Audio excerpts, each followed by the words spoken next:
ጤና ይስጥልን የከበረ ሰላምታችን በመላው ዓለም ሆናችሁ ቃል ስፖርት ዩቲዩብ ቻናላችንን ለምትከታተሉ ውድ አድማጮቻችን ሁሉ ይድረስ ብለናል። ከእናንተ ከሆነው ቃል ስፖርት ዩቲዩብ ቻናል ለዚህም ሰዓት መርጠን ያሰናዳላችሁን ስፖርታዊ ጥንቅሮች በቅደም ተከተል እንደ ሁልጊዜው እያደረስናችሁ ቆይታ የምናደርግ ይሆናል። እስከ ፕሮግራማችን ፍጻሜ ቆዩን።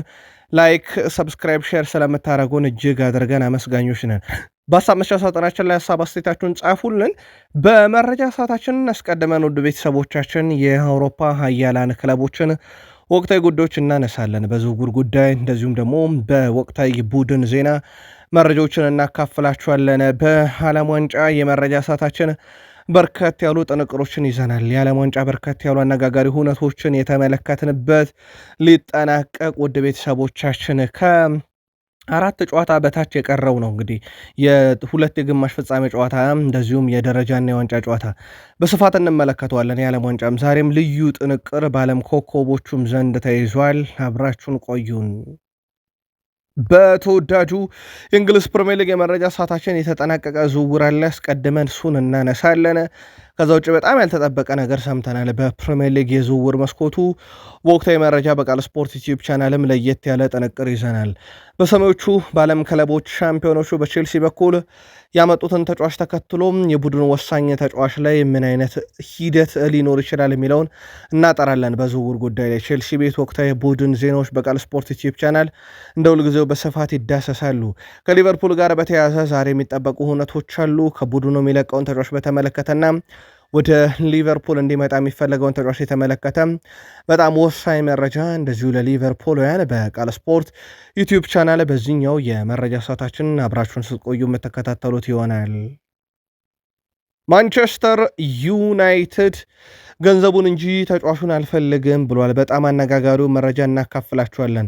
በማንቸስተር ዩናይትድ በኩል እንደሚጠበቅ ትልቅ ስብሰባም አለ። ስብሰባው ግን በጣም ግዙፍ ውሳኔን ይዞ ይመጣል ተብሎ ይጠበቃል። ጉዳዩ እናጠረዋለን። ከዛ ውጪ በማንቸስተር ዩናይትድ አዲሱ ተጫዋችና በማንቸስተር ዩናይትድ መምጣት አለበት ስለተባለው ሌላው ደግሞ ስለተቃወመው አንድ ሰው እናነሳለን። ልዩ ጥንቅር ይዘናል። በፕሪሚየር ሊግ በማንቸስተር ዩናይትድን በኩል አርሰናሎች በዝውውር መስኮቱ የግራ ክንፍ አጥቂ ሊያስፈርሙ ጥቂት ይቀራቸዋል። ጉዳዩን እናጠረዋለን። ከዛ ውጪ አርሰናልን የሚለቀውን ተጫዋች ለየት ባለ መንገድ ልናነሳ ወደናል። በአርሰናል በኩል ክለቡን ከሚለቁ ተጫዋቾች በተጨማሪም በዓለም ዋንጫ ተሳትፏቸው ዙሪያም ለየት ያለ ጥንቅርም ለሻምፒዮኖቹ አርሰናሎች ይዘናል። በቃል ስፖርት ዩቲዩብ ቻናል ቆይታ ስታደርጉ እነኝና ሌሎች የተመራረጡ ስፖርታዊ ጥንቅሮችን እንደ ሁልጊዜው ትከታተላላችሁ። ሁላችሁም ላይክ በማድረግ እንድትጀምሩ በትህትና ጠይቀናል። 100 ሰብስክራይበር ጥቂት ይቀረናል። አጋርነታችሁ እንዳይለየን። ቃል ስፖርት ዩቲዩብ ቻናል መረጃዎቹን የማካፍላችሁ ቃል ነኝ። አብራችሁን ቆዩን። በሪያል ማድሪድ ቤት በጣም አስደናቂ ውድድር ዓመታትን በግሉ ካሳለፈ በኋላ በፈረንሳይ ብሔራዊ ቡድንም በግሉ በጣም ምርጥ ነው። ፈረንሳይ እንደ ብሔራዊ ቡድንም ምርጥ ናት። በግሉም ኬሊያን ምባፔ ጥሩ ነው። ክላውዲዮ ማኬሌሊ እሱ ለሚቀርቡ ተቃውሞዎችን ፈጽሞ አልቀበላቸውም ብለዋል። እሱ አጥቂ ነው፣ ጎሎችን ማስቆጠር ይፈልጋል። በሪያል ማድሪድ በጣም የተለየ አማካኝ የስፍራ ተጫዋች ሊያግዘው ይገባል እያለ ይገኛል። ኳሶቹን በመስመሮች መካከል እሱ የሚያቀብለው ምባፔ ሁሌም ቢሆን ጎል የማስቆጠር ፍላጎት አለው ፊት ላይ እስከተጫወተ ድረስ። እሱ ለሚቀርቡ ተቃውሞችን ፈጽሞ አልቀበላቸውም ብሏል ክላውዲዮ ማኬሌሌ። በጣም አስደናቂ የውድድር ዓመታትን ከሪያል ማድሪድ ጋር ማሳለፉን ተከትሎ በነገራችን ላይ በባሎን ዶር ደረጃ የሚጠበቅ ተጫዋች ነበረ። በሁለቱም ዓመታት ላይ ትልቁ ችግር የነበረውም በሪያል ማድሪድ በኩል እንደ ቡድን አንዳቸው የሚያሳኩት ዋንጫ ለመኖሩ ነው። ምናልባት ከፈረንሳይ ብሔራዊ ቡድን ጋር እንደሚያሳካው ሁነት የባሎንዶር ነገርስ መልካታችሁን ልትልኩልን ትችላላችሁ። ሪያል ማድሪድ ፈረንሳዊን አማካይ ኤድዋርዶ ካማቪንጋን ጉዳይ በተመለከተ ወደፊት ቆይታው በራሱ በሪያል ማድሪድ ላይ የተመሰረተ መሆኑ ተረጋግጧል። ካማቪንጋ አሁን ላይ ከበርካታ የፕሪሚየር ሊግ ክለቦች የዝውውር ጥያቄ እንደቀረበለት ተገልጿል። ተጫዋቹ አሁን ላይ ፍላጎቱ በሪያል ማድሪድ መቀጠልና ለቋሚነት ቦታውን መፋለም መሆኑም ተዘግቧል። ይሁን እንጂ ሪያል ማድሪድ እንዲለቅ ከፈለገ ሁኔታውን ሊቀየር እንደሚችል ታማኝ የዜና ምንጮችን ዋቢ በማድረግ ፋብሪዚዮ ሮማኖ ዘአትሌቲክ እና ቢቢሲ ስፖርት ዘግበዋል። የሪያል ማድሪድ አዲስ አሰልጣኝ አባላት ቅድመ ውድድር ዝግጅት ላይ እንደሚገመግሙ ተጠቁሟል። የኤድዋርዶ ካማቪንጋ የሪያል ማድሪድ ቆይታ እስከ ዝውውር መስኮቱ የመጨረሻ ቀን ላይወሰንም ይችላል ተብሏል። እንደ ሁኔታዎች ሊሆን ይችላል። ካማቪንጋን በተመለከተ በፕሪሚየር ሊግ ነው በዋነኝነት የሚጠቀሰው። ለጊዜው የክለቦቹን ስም እናዘገያቸዋለን። በ2026 የዓለም ዋንጫ ማድሪድ በበርካታ ኮከቦቹና ከዋክብቶቹ እንደተወከለ ይታወቃል። ወደ ቤተሰቦቻችን ከነኞች ደግሞ የፊት መስመር ጥራቱ ፍጹም አስደናቂ ነው። በነ ኬሊያን ምባፔ ብቻ የሚመራው አይደለም። አማካዮቹን ጁድ ቤሊንግሃም እንኳን በዚህ ዓለም ዋንጫ ላይ በጣም አስገራሚ ጉዞ ላይ ይገኛሉ። በዚህ ዓለም ዋንጫ ላይ ከሪያል ማድሪድ ተጫዋቾች ኬሊያን ምባፔ 8፣ ጁድ ቤሊንግሃም 6፣ ቬኒሲየስ ጁኒየር 4 እና አርዳ ጉለር 1 ጎሎችን ማስቆጠር ችሏል። ከዚህ ጋር በተያያዘ ከዚህ ቀደም ውድ ቤተሰቦቻችን በአንድ ክለብ በርካታ ጎሎችን በዓለም ዋንጫ የተመለከት ነው። በካስፐርስ ሆን ቬንድ የተባለ ክለብ በአንድ የዓለም ዋንጫ ውድድር ላይ ተጫዋቾቹ 18 የጣምራ ግብ ነበራቸው። ማድሪድ 19 ያደርሶት ሪከርዱን የግላቸው ማድረግ ችለዋል። ለረጅም ጊዜ ተይዞ የነበረ ሪከርድ ነው። በካስፐርት ሆንቨንድ በተባለ የሃንጋሪ ክለብ ነበረም። ያኔ ተጫዋቾቹ በጣም አስደናቂ ነበሩና 18 ጎሎችን ነበር። አሁን የሪያል ማድሪድ ተጫዋቾች 19 ብቻ ደርሰው ይቆማሉ ተብሎ አይታሰብ። ምክንያቱም በግማሽ ፍጻሜም በርካቶቹ ስለሚሳተፉ ሪያል ማድሪድ በዓለም ዋንጫ ላይ እንግሊዝ ሻምፒዮን ከሆነች እንደ ጁድ ቤሊንግሃም ያለ ተጫዋች፣ ፈረንሳይ ሻምፒዮን የምትሆን ከሆነ ደግሞ እንደ ኬሊያን ምባፔ ያለ ተጫዋች ያለምንም ቅድመ ሁኔታ ባሎንዶር ማሸነፍ አለባቸው የሚል አቋምን ይዘዋል። ከዚህ በፊት ሪያል ማድሪድ እንዲህ አይነት አቋም ሲይዝ ምን እንደተፈጠረ ይታወቃል። ባሎንዶር ሽልማት ላይ እስከ መቅረት ደርሰው ነበረ። ሮድሪ ባሎንዶርን ያሸነፈ ጊዜ ቪኒሲየስ ጁኒየር ነበረ ማሸነፍ የሚገባው በሚል ማለት ነው። ይሄ የያዙት አቋም ታዲያ ሪያል ማድሪድ እንደ ቡድን ምንም ባላሳካበት ዓመት ላይ ጁድ ቤሊንግሃም ግን እንግሊዝ የዓለም ዋንጫን ከበላች፣ ኬሊያን ምባፔ ደግሞ ፈረንሳይ የዓለም ዋንጫን ከበላች ባሎንዶር ይገባቸዋል የሚሉ መከራከሪያ ሀሳቦችን ይዘው መጥተዋል። በመሆኑም ሪያል ማድሪድ ለዓለም ዋንጫ ውጤት እንግዲህ ተመሳሳይ ክብደት ሊሰጠው እንደሚገባ አቋም ይዟል ማለት ነው። የዘንድሮ የባሎንዶር ሽልማት ግን ምን ላይ ያተኮረ ይሆናል ብላችሁ ታስባላችሁ? የሚገባውስ ተጫዋች ካሁኑ ያያችሁት አለ ወይ? ላኩልን። ከሪያል ማድሪድ ጋር በተያያዘ ውድ ቤተሰቦቻችን ሮሜሎ ሉካኮ ሪያል ማድሪድን ሊቀላቀል እንደነበረ አረጋግጧል። በተለይም በፈረንጆቹ አቆጣጠር 2010 ማለትም ከዛሬ 16 ዓመት በፊት ሪያል ማድሪድን ሊቀላቀል ሁሉ ነገር ተጠናቆ እንደነበረ አረጋግጧል። ለመቅረቱ ምክንያቱንም ያስረዳል። ወላጆቹ መሆኑን አረጋግጧል። ወላጆቼ አርፈ ትምህርትን ተምረ መጨረስ አለብህ ስላሉኝ ብቻ የሪያል ማድሪድ ዝውውሬ ቀርቷል ብሏል። የትምህርቱን ደረጃ ከዛ በኋላ ግን እንዴት ሆነ የሚለውን አይገልጽም። ውድ ቤተሰቦቻችን ሪያል ማድሪድን ግን ሊቀላቀል ሁሉ ነገር ተጠናቆም በቤተሰቦቹ ይሁንታ ማጣት ብቻ የቀረ ዝውውር ሆኗል። አሁን ላይ ሮሜሎ ሉካኮ በናፖሊን ቤት ያለው ቆይታ የተጠናቀቀ ይመስላል። ከማንቸስተር ዩናይትድ ራስመስ ሆይሉንድን አጠቃላይ ተከፍለው በሚያልቅ 50 ሚሊዮን ዩሮ አካባቢ የግሉ ያደረገው ናፖሊ ለሮሜሎ ሉካኮ ፈላጊዎች በሩ ክፍት ነው የሚሉ ዘገባዎችም እንዲሁ ሲወጡ ነበረ። ላሚን ያማል በኩል እየተመለከትን ያለነው ወቅታዊ ብቃት እንደ ብሔራዊ ቡድን በጣም አስደናቂ ነው ለስፔን። ከዛ ውጭ ግን በባርሴሎና ነው እሱ ማንነቱን ወይ አይደንቲቲውን በደንብ የገነባው። ዣቪ ደግሞ ጠንቅቆ ያውቀዋል። የመጀመሪያውን እድል የሰጠው ሰው ዣቪ ሄርናንዴዝ ነበረ በባርሴሎና አሰልጣኝነቱ። ላሚን ያማል አሁንም ቢሆን ገና ምርጥ አይደለም፣ በጣም ይቀረዋል። በእርግጠኝነት የምነግራችሁ ነገር ላሚን ያማል ከዚህ በላይ ማድረግ ይችላል። አሁን ላይ ከተመለከትናቸው ትውልዶች ውስጥ ምርጡ ሊሆን ይችላል፣ ግን እኔ ከዚህ በላይ ጠብቅበታለሁ ብሏል። በተለይም ይላል ዣቪ ሄርናንዴዝ በዚሁ አሁን ባለበት ሪትም እያደገ የሚመጣ ከሆነ በሚቀጥሉት 15ና 20 ዓመታት ላሚን ያማል እግር ኳስን መቆጣጠር ይችላል እና ይህንን የማድረግ ፍላጎት ካለው ጠንክሮ መስራት ይጠበቅበታል። ይህን ለማድረግ ነገሮችን በተገቢው መንገድ ማከናወን ይኖርበታል እያለ ነው። በእርግጥ የበርካታ ኮከብ እግር ኳስ ተጫዋቾች ሚዲያ ያጠፋቸው ናቸው። በተለይም እንግሊዝ አካባቢ ያሉት፣ ከእንግሊዝ ውጭ ያሉትን ደግሞ የግል ሕይወት ያጠፋቸው ናቸው። ለአብነት ያክል ሮናልዲኒዮ ጎቾን ከዛው ከባርሴሎና እንዲሁ ማንሳት ይቻላል። የስፔን ብሔራዊ ቡድን አማካይ ዳኒ ኦልሞ ቡድናቸው ለቀጣይ ተጋጣሚያቸው ፈረንሳይ ፍራቻ እንደሌለ በላሚን ያማል ደግሞ ታግዘው ሁሉን ማድረግ እንደሚችሉ እየተናገረ ይገኛል። ፈረንሳይ አታስፈራንም የሚለው ዳኒ ኦልሞ ደግሞ እኛ ምርጡ ቡድን እንደሆነን በጣም እርግጠኞች ነን ሲል ተደምጧል። ፈረንሳይ ጥሩ የዓለም ዋንጫ እያሰለፈች ነው፣ ነገር ግን ያም እንደዚሁ ጥሩ ነን ሲል ተደምጧል። ዳኒ ኦልሞ ፈረንሳይ የተሻለ የሆነችበት ትንሽ ነገሮች በጨዋታው ለውጥ እንደማያመጡ ይናገራል ዳኒ ኦልሞ። ኒኮ ዊሊያምስ በኩሉ ምባፔ ታላቅ ተጫዋች ነው፣ ነገር ግን እኛም የዓለም ምርጡን ተጫዋች ላሚን ያማልን ይዘናልና በእርግጠኝነት ፈረንሳይን ጥለን ወደ ፍጻሜ እንገባለን እያለ ይገኛል። ዳኒ ኦልሞ፣ ኒኮ ዊሊያምስ በላሚን ያማልና በቡድናቸው ፈረንሳይ እርግጠኛ መሆናቸውን እየተናገሩ ነው። ፈረንሳይ ተከላካይ ኢብራሂም ኮናቴ ለዚህ ምላሽ ያለው ይመስላል። ስፔንን ፈጽሞ አንፈራትም ብሏል። ያማል የፈለገውን መናገር ይችላል የሚለው ኮናቴ እኛ ለጨዋታው የተሻለን እነን ጥሩ ዝግጅትም እናደርጋለን ሲል ተደምጧል። ጨዋታው ሲጠናቀቅ ውጤቱ በማን እጅ ላይ እንደሚሆን እናየዋለን ያለው ኢብራሂም ኮናቴ ስፔንን ይፈሩ እንደሆነ ተጠይቆም ነበረ። በፍጹም አንፈራም፣ እውነት ለመናገር የሚነገረውንም እኛ ሚዲያ ላይ ብዙ አንከታተልም ብሏል። አክሎም የትኛውም ቡድን መፍራት የለብንም፣ ትሁት መሆን አለብን፣ ወደዚህ አይነት ወጥመድ ፈጽሞ መግባት የለብንም ሲል ተደምጧል። ላሚን ያማል ከቀናት በፊት ፈረንሳይ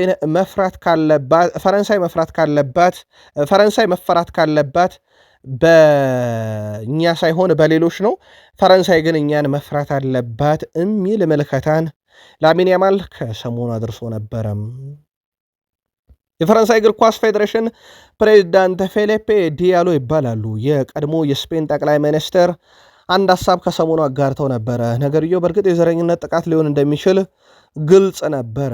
የቀድሞ የስፔን ጠቅላይ ሚኒስትር ማሪያኖ ራጆይ የፈረንሳይ ብሔራዊ ቡድን በጣም ምርጥ ነው አንድም ፈረንሳይ ባይኖረው ብለው ነገርየው እንግዲህ ፈረንሳይን አይወክሉትም አይነት ንግግር መናገራቸው ይታወሳል።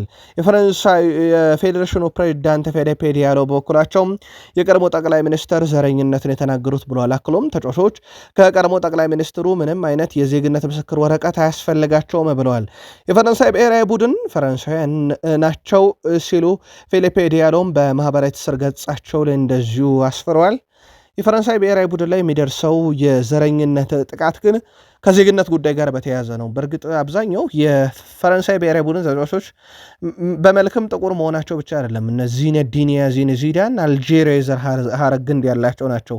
ፊታቸው በቆዳ ቀለማቸው ቀይ ቢሆኑም ወይም ነጭ ቢሆኑም ማለት ነው። እንዲህ አይነት ጥያቄ ፈረንሳይ ብሔራዊ ቡድን ላይ እንደሚነሳበት ይታወቃል። ምናልባት ፈረንሳይ ከስፔን የሚያደርጉት ጨዋታም እንዲህ አይነት ነገር ሊያጋጥመው ይችላል። ኦሬል ሹዋሜኒ ከስፔን ብሔራዊ ቡድን ጋር በሚደረገው ጨዋታ ፍራንስንም ወክሎ ሊጫወት ይችላል። ከአሰልጣኝ ማርሴሎ ቤልሳ ጋር የተለያየችው ኡራጋ የቀድሞ ታሪካዊ ተጫዋቿን ወደ ኃላፊነት አምጥታለች። ዩራጋ የቀድሞ የብሔራዊ ቡድኑን ኮከብ ዲያጎ ፎርላንን የብሔራዊ ቡድን አሰልጣኝ አድርጋ ሾማለች። የቀድሞ የማንቸስተር ዩናይትድ እና አትሌቲኮ ማድሪድ ተጫዋች ዲያጎ ፎርላን ብሔራዊ ቡድኑን እስከ መጋቢት ወር ይመራል። ከመጋቢት ወር በኋላ ብሔራዊ ቡድኑ ውጤቱን ተመልክቶም እንደሚወሰን ይፋ ተደርጓል። ዲያጎ ፎርላን ከዋናው ብሔራዊ ቡድን ጎን ለጎን ወጣት ቡድኑን እስከ መጋቢትም እንደሚያሰለጥን ይፋ አድርጓል። ቋሚ የመሆን እድሉ በጣም እርግጠኛ የሆኑም ይመስላል። በጣም አወዛጋቢ የዚህ ዓለም ዋንጫ ውሳኔ የፍሎሪያን ባሎጉን የቀይ ካርድ እገዳን በተመለከተ ለሌላ ጊዜ ይተላለፍ ወይም በጊዜነት ለጨዋታው ለቤልጅየሙ ጨዋታ ይግባና ቅጣቱን እናስብበታለን የሚለው ውሳኔ ነበረ። ዣን ኢንፋንቲኖ እኛም ስንሰማ ደንግጠናል አይነት ይዘት ያለው መልእክት አስተላልፈው በጣም መነጋገሪያ ሆኖ ነበረ። የዲሲፕሊን ኮሚቴ ፕሬዚዳንት መሐመድ አልካማሊ የባሎጉንን ቀይ ካርድ እንዲነሳ ቀጥተኛውን ትዕዛዝ በመወሰን ደረጃ ግንባር ቀደሙ ሰው ናቸው ተብሏል። ይህን የሚመለከታቸውም 18 ሰዎች ነበሩ። ቀይ ካርዱን ጉዳይ ላይ 17ቱ ዝምጭጭ ብለው ለውሳኔው ድምፃቸው ሳይሰማ ብቻቸውን የዲሲፕሊን ኮሚቴው ፕሬዚዳንት መሐመድ አልካማሊ ስለማንሳታቸው እየተነገረ ይገኛል። ይህን ጉዳይ በተመለከተ ግን የዲሲፕሊን ኮሚቴ ፕሬዚዳንት መሐመድ አልካማሊ ለብቻቸው እችን ውሳኔ እንዲወስኑ ማን ነፃነቱን ሰጣቸው የሚለው ነገር በትልቁ መነጋገሪያ ሆኖ ቀጥሏል።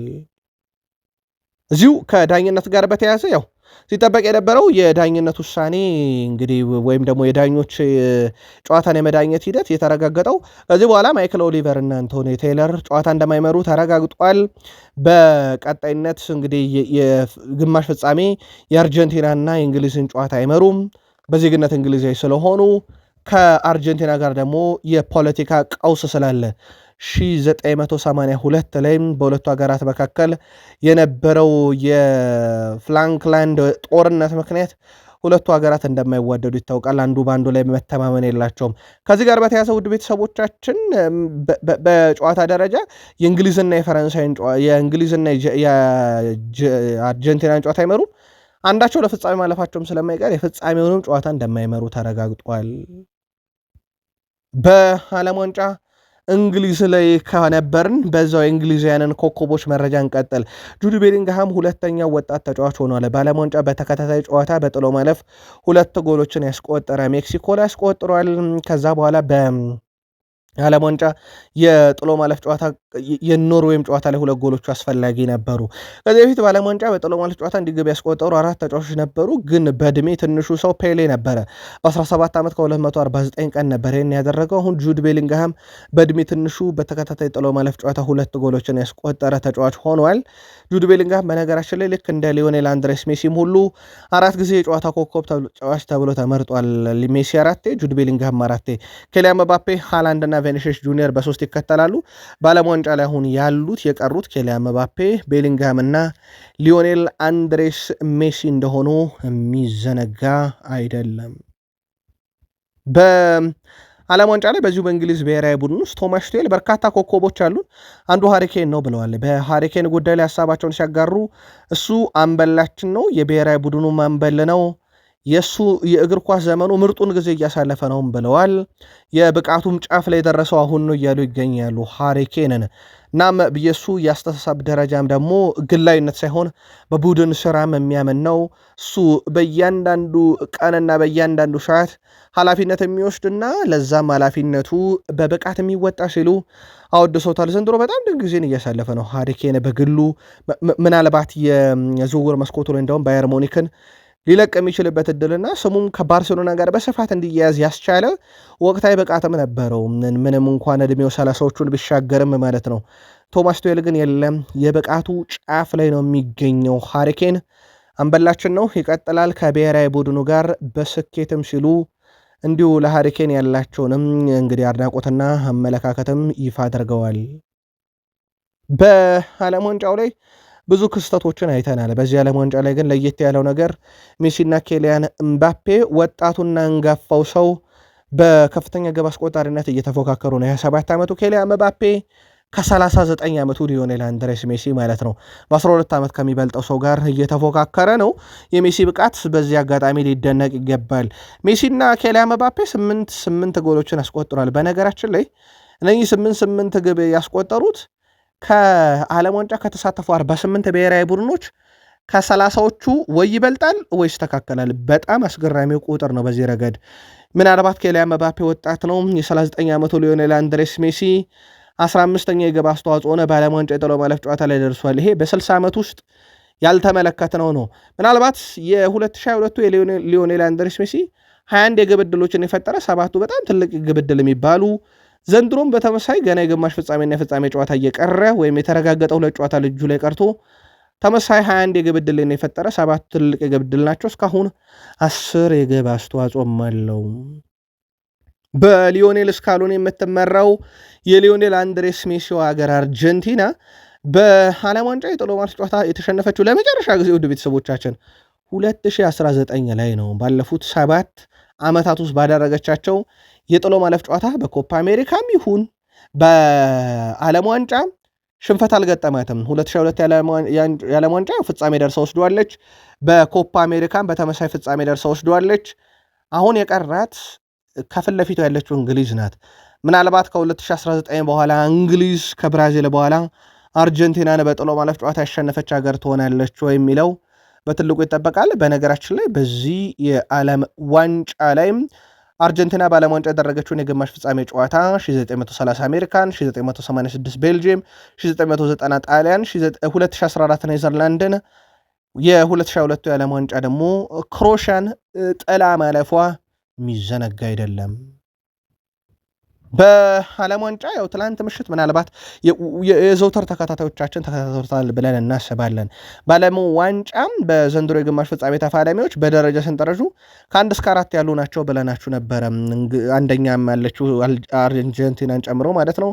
ፈረንሳይ፣ ስፔን፣ እንግሊዝ አራቱም ከ1 እስከ 4 ነው ያሉት። በነገራችን ላይ ያን መሆኑን ነግረናችሁ ነበር። አሁን በወጣ መረጃ መሰረት በታሪክ ለመጀመሪያ ጊዜ ነው በዓለም ዋንጫ በፊፋ ወቅታዊ ደረጃ ከ1 እስከ 4 ያሉ ብሔራዊ ቡድኖች ግማሽ ፍጻሜ ላይ እርስ በርሳቸው ሲፋለሙ ምናልባት ማን ጥሎት ወደ ቀጣዩ ያልፋል የሚለው በትልቁ ይጠበቃል።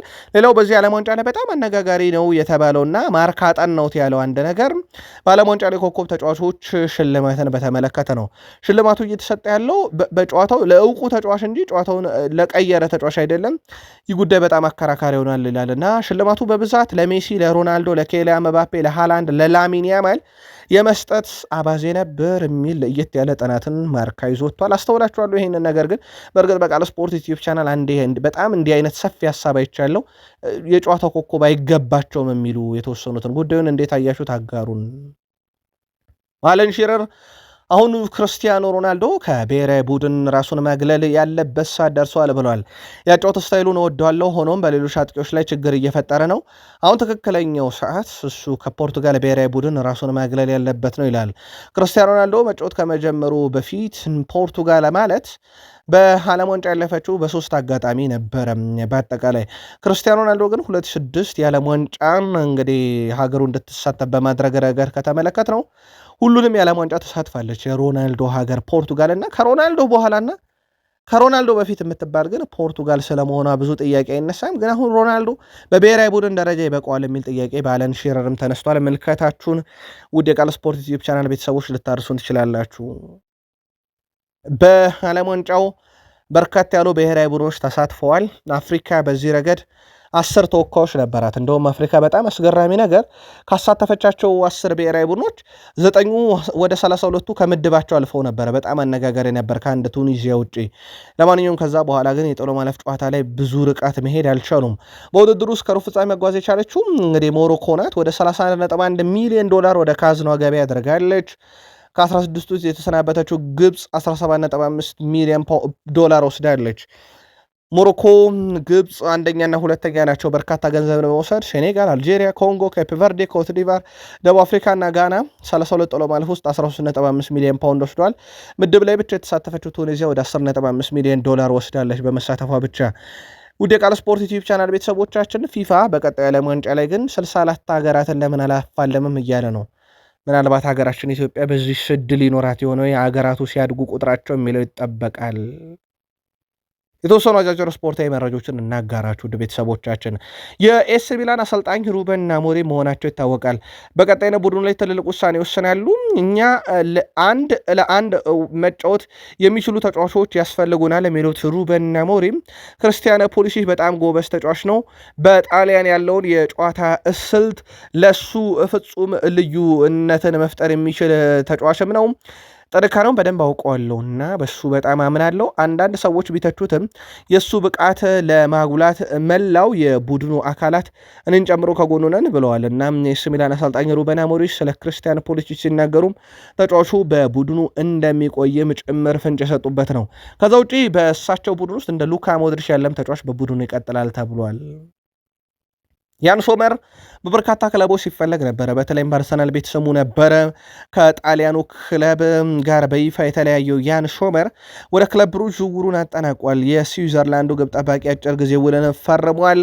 ሶመር ከበርካታ ክለቦች ጥያቄ የቀረበለት የነበረ ቢሆንም በተጫዋቹ በኩል ከቀረበለት ከፍተኛ ገንዘብ አቅርቦት ሳይቀበል በግል ውሳኔ ክለብ ብሩጅን ተቀላቅሏል። ተጫዋቹ ከኢንተር ሚላን በኋላ በአዲሱ ክለቡ የመጀመሪያ ግብ ጠባቂ ሆኖ መጫወትን ነው ቀድሜ የሰጠውና ክለብ ብሩጅ ጋርም ከስምምነት የደረሱት የቋሚነት ጉዳይን በተመለከተም መሆኑን ታማኙ ዜና ምንጭ ፋብሪዚዮ ሮማኖ አረጋግጧል። ቃል ስፖርት ላይ ናችሁ ውዶቻችን። ላይክ፣ ሰብስክራይብ፣ ሼር ማድረግ እንዳይረሳ። በሀሳብ መስጫ ሳጥናችን ላይም ሀሳብ አስተያየታችሁን እንደ ሁልጊዜው ልታደርሱ ትችላላችሁ። በእንግሊዝ ፕሪሚየር ሊግ መረጃችን ዝውውርን እናስቀድመ። ኒውካስል ዩናይትድ ተጫዋች ለማስፈረም ከስምነት ደርሷል። ኬረን ቶምሰንን ከአርሰናል ለማስፈረም ነው ከስምነት የደረሱት። የ16 ዓመቱ እንግሊዛዊ ተጫዋች የአርሰናል አካዳሚን ይለቃል። በነፃ ነው ኒውካስል ዩናይትድን የሚቀላቀለው።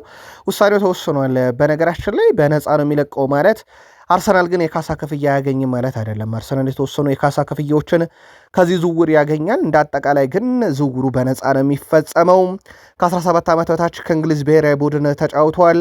በጣም ድንቅ ነበረ። በርካታ ጥያቄዎች ቀርበውለት ነበረ፣ ግን የኒውካስልን የተቀበለው ቶምሰን በእንግሊዝ እንግዲህ በኒውካስል ዩናይትድ ቤት በቀጣይ ውድድር ዓመት በእንግሊዝ ፕሪሚየር ሊግ እናየዋለን። በቀጣይ ጥቂት ቀናት ውስጥ ከዛሬ ጀምሮ የሕክምና ምርመራውን አድርጎ ፊርማውን ለኒውካስል ዩናይትድ እንዲሁ እንደሚያኖር ይጠበቃል። ኒካስል ብዙ ተጫዋቾችን ካጣ በኋላ በቅርቡ ማለት ነው ያስፈረመው ተጫዋች ሊሆን ከጫፍ ደርሷል። በጣም ያልተጠበቀው ዝውውር የአስቶን ቪላ ዝውውር ነው። አስቶን ቪላ ስዊዘርላንዳዊን አማካይ ጆዋን ማንዛምቢን ከፍራይቡርግ ለማስፈረም ተቃርበዋል። ኒካስል ዩናይትድ ተጫዋቹን ለማስፈረም ከፍራይቡርግ ጋር ሙሉ ለሙሉ ከስምነት ደርሰው እንደነበረ በቃል ስፖርት ዩቲዩብ ቻናልን በሰበር አድርሰናችሁ ነበር። ይሁን እንጂ ማንዛምቢ ገና መዳረሻውን እንዳልወሰነ ተናግሯል። አስቶን ቪላ ይህንን ተከትሎም እንግዲህ ክፍተቱን ተጠቅሞ ተጫዋቹን የግሉ ለማድረግ ከጫፍ መድረሱ ተረጋግጧል። አስቶን ቪላ አማዱ ኦናናን ለረጅም ጊዜ በጉዳት ማጣቱን ተከትሎ ወደ ዝውውር ገበያው መግባቱ አይዘነጋም። ጆዋን ማንዛምቢ አሁን ላይ ከኒካስል ዩናይትድ ይልቅ አስቶን ቪላ መምራትን ይመርጣል። በኡናይ ኤምሬ ስር መሰልጠን፣ በአውሮፓ ሻምፒዮንስ ሊግ መጫወትን ይመርጣል ተብሏልና በጣም ያልተጠበቀ ነው። አስቶን ቪላ እና ፍራይቡርግ ድርድር እያደረጉ ነው። 60 ሚሊዮን ዩሮ ለዝውውሩ ያስፈልጋል ተብሏል። በቀጣይነት አማዶ ኦናናን ይተካል። ኒካስል ዩናይትድን በነገራችን ላይ 60 ሚሊዮን ዩሮ ለፍራይቡርግ ተስማምቶ በዝውውር ሂሳብ ሲጠብቅ የነበረው የተጫዋቹን ውሳኔ ነበረ ከማክሰኞ ጀምሮ። ዛሬ ላይ ግን ውድ ቤተሰቦቻችን አረንጓዴ መብራቶች ሁሉ ለአስቶን ቪላን የበሩት። ኒካስል በቅርብ ዓመታት ውስጥ ኮከብ ተጫዋቾችን የመመልመል ችግር የለበትም፣ የመደራደርም ችግር የለበትም። ግን የማስፈረመ ችግሩ እንደቀጠለ ነው። ለአብነት ያክል በዩናይትድ የተነጠቃቸውን ሁለት ተጫዋቾች ማንሳት እንችላለን። ቤንያሚን ሼሽኮና ብራያን ቡሙን በሲቲ ትራፎርድን ተነጥቋል። በሊቨርፑል ሁጎ ኤኪቲኬን ተነጥቆ ነበረ። ካስታወሳችሁ ዡዋ ፔድሮ ከቼልሲ ይልቅ መዳረሻው ኒካስል ነበረ። ቼልሲን ያጠቃቸው ዘንድሮ ቪክተር ሙኝዝ ሊቨርፑልን ተቀላቅሏል። በርከት ያሉ ኮከቦችን የማንዛምቤድ ብቻ አይደለም፣ በርከት ያሉ ቡድኑን ሊለውጡ የሚችሉ ተጫዋቾችን እንደዚሁ በተለያዩ ክለቦች ሲነጠቅ ነበረ። አሁን ደግሞ በጣም ያልተጠበቀውን የፍራይቡርጉን ተጫዋች ጆዋን ማንዛምቢን በአስቶን ቪላ ሊነጠቅ ከጫፍ ደርሷል። ቼልሲ ፓሌስትራን ማስፈረማቸው ይታወቃል። ማርኮ ፓሌስትራ ግን የቡድኑ ቋሚ የቀኝ ተመላላሽ ከሆነ እዛ ቦታ ላይ የሚጫወቱ ተጫዋቾች ዕጣ ፈንታቸው ምንድን ነው የሚለው በትልቁ ይጠበቃል። በተለይም ሪስ ጄምስስ የሚል ጥያቄ የሚነሳ ነበረ። ሪስ ጄምስ በነገራችን ላይ በአማካይ ስፍራ ላይ መጫወት ይችላል። ማሎ ጉስቶ በተመሳይነት የአጥቂ አማካይ ሆኖ መጫወት ይችላልና የማርኮ ፓሌስትራ ብቻ ወደ ቼልሲ ማምራት ወይም ማቅናት ሁለቱንም ተጫዋቾች ማሎ ጉስቶንም እንደዚሁ ደግሞ ሪስ ጄምስንም ከቡድኑ እንዲወጡ ብቻ አያደርግም፣ ቡድኑ ሌሎች መሰረታዊ ውሳኔዎችን ካልወሰነ በስተቀር። ምክንያቱም ማሎ ጉስቶም ሪስ ጄምስን በተለያዩ የሜዳ ክፍሎች ላይ መጫወት ስለመቻላቸው ማለት ነው። ከዛ ውጭ ጉስቶ ክለቡን የሚለቅ ከሆነ ጆሹዋ አቺፖንግ ክለቡን ላይለቅ ይችላል እየተባለ ይገኛል። እናም የቡድኑ ዋና ተሰላፊ ሊሆን የሚችልበት በጣም ሰፊ እድል አለ። እስካሁን የመጨረሻ ውሳኔዎች አልተወሰኑም። ከዛ ውጭ ግን የሚፈለጉ ተጫዋቾች አሉ። ለአብነት ያክል እንደ ማሎ ጉስቶ አይነት ተጫዋች በማንቸስተር ሲቲ እንደሚፈለግ ይታወቃል። የዝውውር ሂሳቡ ጠንከር ማለት ካልሆነ በስተቀር ማለት ነው። ግን ሽያጩ የአንድ ማርኮ ፓሌስትራን ወደ ቼልሲ መቀላቀልን መሰረት ያደረገ ብቻም ላይሆን ይችላል። በቼልሲ በኩል ቀጣይ መከላከል ክፍሉ በስፋት እየተጠናከረ ይገኛል። ነላክሮክስ በቀጣይ ይጠበቃሉ። ምናልባት የግራ ተመላላሽ ግን በጄረል ሃቷ ሊቀጥል ይችላል። ላቪ ኮልዌል፣ ጄምስ በዚህ ቡድን ውስጥ የሚጠቀሱ ይሄ ልምድ ሊኖራቸው ይችላል የተባሉ ወይም ላክሮክስ ያሉ በፕሪሚየር ሊጉ ልምድ ያላቸው ተከላካዮች ናቸው። ከዛ ውጭ በተከላካይ አማካዩ ላይ ደግሞ እንደ ኢኳዶራዊ ተጫዋች ሞይሰስ ካይሴዶ አይነት የሚጠበቁ ተጫዋቾች አሉ። በነገራችን ላይ ትናንትና ሞይሰስ ካይሴዶ እረፍት ላይ አልነበረም። ያው ብሔራዊ ቡድኑ መሰናበቱን ተከትሎ እረፍት ላይ እንዳለ ይታወቃል። ግን ትናንትና የገቢ መሰባሰቢያ ጨዋታን ከዓለም ዋንጫ ማግስት ሲጫወት ተመልክተነዋል። በቼልሲ በኩል ፈቃድ አግኝቶ ወይንስ የሚለው ግን በጣም አነጋጋሪ ጉዳይ ነው። በዛሬው ዕለት የሚጠበቁ ጋዜጣዊ መግለጫዎች አሉ። በቼልሲ በኩል የዣቪ አሎንሶ ጋዜጣዊ መግለጫ ይጠበቃል።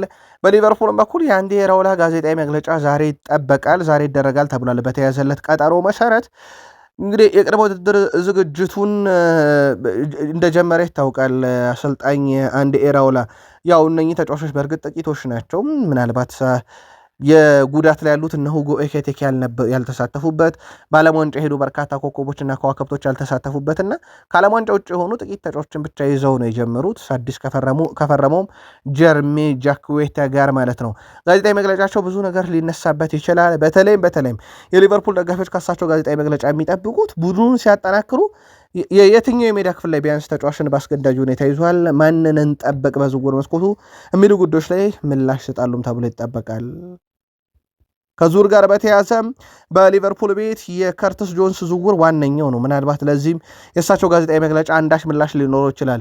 ሊቨርፑል ከ40 ሚሊዮን ዩሮ በላይ ዋጋ ያለው ክፍያ ካልተሟላ ጆንስን ማቆየት የሚለው በቦርዱ የተወሰነ ነው። አንዲ ኤራውላስ የሚለው ይጠበቃል። ኢንተር የመጨረሻ ጥያቄውን እንግዲህ በማቅረብ ነገሮችን ለመወሰን እቅድ ይዟል። የሴሪያው ቡድን በአሁኑ ጊዜ አዲስ ጥያቄ አቅርቦ ለመደራደር ሲያስብ ምናልባት የመጨረሻው ሊሆን ግን ይችላል። ከዛ በኋላ የኢንተር እቅድ 2027 ላይ በነፃ ሲለቅ ተጫዋቹን የግሎ ማድረግ ነው። ሊቨርፑል ዘንድሮ ካልሸጠው ለቀጣይ ለነፃ ክፍት ያደርገዋል ወይንስ ቢያንስ ኮንትራቱን ለጥቂት ዓመታት አራዝሞ ለሚቀጥለው ክረምት ላይ ከተጫዋቹ ገንዘብ ያገኝበታል የሚለው ይጠበቃል። በሌላ በኩል ጆ ጎሜዝ ያለውን ተጫዋች የግላቸው ለማድረግ ፍላጎት ያላቸው ሊቨርፑሎች ሁሉንም አማራጮች ሊከተሉ ቢችሉም በቀላሉም ግን ሊያገኙት ይችላሉ። ምክንያቱም ጆ ጎሜዝ ቅልጥ ያለ የሊቨርፑል ደጋፊ እንደሆነ ይታወቃል። አሁን ከወልቭስ ጋር ሻምፒዮንሺፕ ነው የሚገኘው። ይሄን የፕሪሚየር ሊግ የዝውውር ጥያቄ ግን በይፋ የሚቀርብ ከሆነ ከሊቨርፑልም አሊያም ከማንቸስተር ዩናይትድ ነው ሊሆን የሚችለው። ተጫዋቹ ቅድሚያ ይሰጣል ተብሏል። ዋነኛው ግን መዳረሻው ሊቨርፑል ሊሆን ይችላል። ማንቸስተር ዩናይትድ ሜሰን ግሪንውድን መልሶ የመግዛት አማራጭን አንጠቀመውም። ስለዚህ ሜሰን ግሪንውድ ከዚህ በኋላ የማንቸስተር ዩናይትድን ቀዩን መለያ ለብሶ መጫወት የሚችልበት እድል ቢኖርም አናደርገውም ብሏል። ስለዚህ ማንቸስተር ዩናይትድ ሜሰን ግሪንውድን አያስፈርመውም። ውድ የቃል ስፖርት ዩቲዩብ ቻናል የማንቸስተር ዩናይትድ ቤተሰቦቻችን ሜሰን ግሪንውድ አሁን ባለው በወቅታዊ ብቃት ብቻ ነው የምንላችሁ። በወቅታዊ ብቃት ለማንቸስተር ዩናይትድ አማድ ያለው በሚጫወትበት የቀኝ ክንፍ አጥቂ ቦታ ላይ መጫወት አይችልም፣ ቢጫወት አይጠቅምም የሚለውን ተወያዩበት። ነገር ግን ማንቸስተር ዩናይትዶች በአንቀጽ ውስጥ ያለውን ውል አንጠቀመውም ብለዋል። ከዚህ ጋር በተያያዘ ታዲያ ሜሰን ግሪንውድ ወደ ፌነርባቼ ያቀናል ማለት ነው። በአብዛኛው ነገር እየተጠናቀቀ ስለሆነ ማለት ነው። ማንቸስተር ዩናይትድ ይህንን ተጫዋች መልሶ የመግዛት አማራጩ ራሱ ብዙ ለኪሳራ የሚዳርገው አይደለም። በገንዘብ ደረጃ ብቻ ከተመለከት ነው። ማንቸስተር ዩናይትድ ከተጫዋቹ ሽያጭ በሚገኝ ድርሻ ከ10 ሚሊዮን ፓውንድ በላይ ገቢ ያገኛል። እሱን ብጠብቅ ይሻለኛል እንጂ ግሪንውድን መልሼ ገዝቼ አላጫውተውም ብለዋል። ማርከስ ራሽፈርድም በተመሳይ በማንቸስተር ዩናይትድ ቆይታው ያልተረጋገጠ ማንቸስተር ዩናይትድም ቆይታውን ባላረጋገጠው ማርከስ ራሽፈርድ ምክንያት ተጫዋች ማስፈረሙን ያላረጋገጠ ቡድን ሆኗል። በዛ ቦታ ላይ ሰመርቪል ዋነኛው ዕቅድ እንደሆነ ይታወቃል። ግን የራሽፈርድ ጉዳይ አልተወሰነም። ምናልባት የሜሰን ግሪንውድን ድጋሜ አናስፈርመውም ሽጡት ብለው ለማርሴይ ፈቃድ እንደሰጡት ሁሉ ማለት ነው። በማርከስ ራሽፈርድ ጉዳይ ላይ በዓለም ዋንጫ ይገኛል ከእንግሊዝ ብሔራዊ ቡድን ጋር ማይክል ካሪክ እና በማርከስ ራሽፈርድ በኩልም በዓለም ዋንጫው መጠናቀቅ ማግስት የፊት ለፊት ውይይቶች ይኖራሉ። ከዚህ በኋላ ያው ማርከስ ራሽፈርድ ከአንድ ሳምንት በፊት ወደ ዩናይትድ እንደማይመለስ ታውቋል። ምክንያቱም የደረጃ ጨዋታም ይኖራል እንግሊዝ ፍጻሜ እንኳን ባትደርስ ማለት ነው። ተጫዋቹ ከማንቸስተር ዩናይትድ ጋር የቅድመ ውድድር ዘመን ልምምድን ለመጀመር ዝግጁ መሆኑን ለክለቡም ቀድሞ አሳውቋል። መዳረሻ ክለቡ እስኪለይ ድረስ ማለት ነው። በርከት ያሉ የግል መልከታቸውን በተጫዋቹ ጉዳይ ላይ የሚያነሱ አሉ። ለአብነት ያክል ሪዮ ፈርዲናንድ አርሰናል ራሽፈርድን እንዲያስፈርሙ አሳስቧል። እኔ ብሆን ራሽፈርድን በአርሰናል በኩል አስፈርም ነበረ። በግራ ክንፍ አጥቂ ሌሎች አማራጮችን ከሚያዩ አርሰናሎች በፕሪሚየር ሊግ ልምድ ያለውን በባርሴሎና ራሱን ያረጋገጠውን በዛ ላይ 40 ሚሊዮን ፓውንድ የተለጠፈበትን ተጫዋች የግላቸው ቢያደርጉ የሚለው የቀድሞ ዩናይትድ ተጫዋች ሪዮ ፈርዲናንድ ያሁኑን ራሽፈርድን ነው። ሪዮ ፈርዲናንድ ሳንቶስ እምቅ አቅም እንዳለው አስባለሁ። መጀመሪያ ወደ ቼልሲ የመልማይ ቡድኖች ሄደን ብንመለከት ይህን ተጫዋች የግላቸው ያደረጉበት መንገድ በጣም ጠንካራ እንደሆነም ተናግሬ ነበር ብሏል። እሱ በአቅም ደረጃ በጣም ትልቅ አቅም ያለው ነው። ለእኔ በሚቀጥሉት 10 ዓመታት ውስጥ የብራዚል ብሔራዊ ቡድንን ወክሎ የማይነካው ተጫዋች ይሆናል በቡድን ውስጥ ብዬ አምናለሁ ብሏል። በቼልሲ ወሳኝ ባይሆንም ማን ዩናይትድ ግን ትክክለኛ ፕሮፋይል ያለው ተጫዋች አስፈርመዋል ብዬ አስባለሁ። ይህም ዘንድሮ ከሚያስፈርሟቸው 2 ወይም 3 አማካዮች ውስጥ አንዱና ወሳኙም ነው ሲል ይደመጣል። የተጫዋቹ ሂሳብ ከክለቡ በጀት ጋር የማይመጣጠንም ከሆነ ይተውታል እንጂ ወጥተው በአንድ ትልቅ ተጫዋች ላይ ሙሉ በጀታቸውን አያባክኑም። አሁን ያለበት ሁኔታ ነው የሚለው ሪዮ ፈርዲናንድ በእርግጠኝነት ተጫዋቹ እምቅ አቅም ያለው እርግጠኛ ነኝ ሲል ተደምጧል። በማንቸስተር ዩናይትድ የተከላካይ ክፍል በኩል ደግሞ ኢያን ራይት የአርሰናል ሰው ቢሆንም ያው በገለልተኝነት ደግሞ ስለ ሌሎች ክለቦችም ሀሳብ ያነሳል። ለአብነት ያክል ሌሳንድሮ ማርቲኔዝ እና የአርጀንቲና ብሔራዊ ቡድን የመከላከል ጥምረት የተለየ ነገር የመፍጠር አቅም አላቸውና በእርግጠኝነት የማንቸስተር ዩናይትድ ሌሳንድሮ ማርቲኔስ ከሀገሩ ልጅ ሮሜሮ ጋር ደግሞ በዩናይትድ ቢጣመሩ በጣም ምርጥ ይሆናሉ የሚል የግል መልካታውን የአርሰናል ሰው ኢያን ራይት ያነሳል። ምናልባት ተጫዋቹ በክረምት ቶትናምን ሊለቅ የሚችልበት እድል ስላለ ይህን ሀሳብ ግን ጋሪ ኔቭል አይስማማም። እውነቱን ለመናገር በየጊዜው ትልቅ ስህተት በመስራት ረገድ ሮሜሮ እና ማርቲኔስ ሁለቱ ተከላካዮች ናቸው በብዛት ስማቸው የሚነሳው። ግብ በመቆጠር ረገድም ተጠያቂ የሚሆኑት አብዛኛውን ጊዜ በአርጀንቲና ብሔራዊ ቡድን ላይ ሁለቱ ናቸው የሚል ቅሬታን ግን በተቃራኒ ያነሳባቸዋል። የአርሰናሉ ኢያን ራይት ግን ሌሳንድሮ ማርቲኔዝ እና የሮሜሮ ጥምረት በአርጀንቲና በዩናይትድ ራሱ ቢደገም ምርጥ ነው የሚል የግል መልከታውን አጋርቷል። አርሰናል አዲስ የክንፍ ተጫዋች ለማምጣት ትሮሳርድ ወደ ቤሺክታሽ ለመዘወር ፈቃደኝነቱን እስከሚያሳውቅ ድረስ እየጠበቀ እንደሆነ ይታወቃል። ክርስቶስ ዞሊስ ዋነኛው የትሮሳርድ ቁጥር አንድ ተተኪ ሆነው ወደ ቡድኑ እንደሚመጣ ሲታወቅ፣ ከዚህ ጋር በተያያዘ ክርስቶስ ዞሊስ ከሌሎች ክለቦች የቀረበለትን ጥያቄ የአርሰናል የዝውውር ጥያቄ መጥቶ ውሳኔው እስኪወሰን ድረስ ለጊዜው ከሌሎች ክለቦች ጋር ለመነጋገር ፈቃደኛ እንዳልሆነ አሳውቋል። ባለፉት ጥቂት ቀናቶች ውስጥም ክርስቶስ ዞሊስን ያለ በርካታ ፈላጊ መምጣቱ ተረጋግጧል። በተጫዋቹ በኩል ግን የአርሰናልን የመጨረሻ ጥያቄ ይጠብቃል። አርሰናል በተጫዋቹ ጉዳይ ላይ በግል ሳይሆን ከክለብ ብሩጅ ጋር ብቻ ነው የቀረው ድርድሩን ማሳካት። በክለብ ብሩጅ ጋር የመጨረሻውን ድርድር ለማሳካት ደግሞ የትሮሳርድን 100% አርሰናልን መልቀቅ እየጠበቁ ይገኛሉ።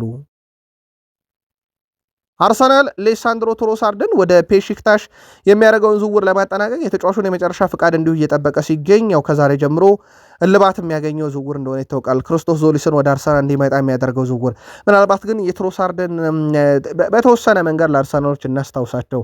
ሌሳንድሮ ትሮሳርድ ማለት ቼልሲ ላይ 2023-24 ሁለት ጎሎችን ያስቆጠረ፣ ሊቨርፑል ላይ 2023-24፣ ማንቸስተር ዩናይትድ ላይ 2023-24፣ ማንቸስተር ሲቲ ላይ 2023-24፣ ቶትናም ላይ 2024-25 ግብ አስቆጥሮባቸዋል። እነኚህ ቢግ ሲክስ ክለቦች ላይ ባየር ሙኒክ፣ ፖርቶ፣ አስቶን ቪላ፣ ቤልባኦ ላይ የመሳሰሉት ላይም የአውሮፓ ሻምፒዮንስ ሊግ ግቦችን ከመረብ ያዋሃደ ተጫዋች ነው። በፕሪሚየር ሊጉ በአርሰናል መለያ ካስቆጠራቸው 27 ግቦች መካከል 17ቱ ግብ በተቆጠሩበት ሰዓት የጨዋታውን ሁኔታ የቀየሩ ናቸው። ማለትም አርሰናልን አቻ አድርገውታል ወይ ደግሞ አርሰናልን መሪ ያደርገውታል። እነኚህ 17 ግቦች እና ካስቆጠራቸው ግቦች አብዛኞቹ ይሄ ተርኒንግ ፖይንት ግቦች ናቸው የሌሳንድሮ ትሮሳርድ እና በርካቶች ምናልባት ከተሸጠ በኋላ ልክ ሊቨርፑል ለእያንዳንዱ ውድቀቱ ጆታን ሞት እንደሚያሳብብ ሁሉ አርሰናል ላይም የትሮሳርድን መልቀቅ እንዳያሳብቡ ስጋት አለን ሲሉ እነኚህ የተርኒንግ ፖይንት ግቦች ወይም ጨዋታ ቀያሪ 17 ግቦች እንደ ትውስታም ሊነሱ ይችላሉ። በአርሰናል ዝውውር ጉዳይ ላይ የሞርጋን ሮጀርስ ጉዳይ ደግሞ በቀጥታ ከማርቲኔሊ ጋር እየተያዘ ይገኛል።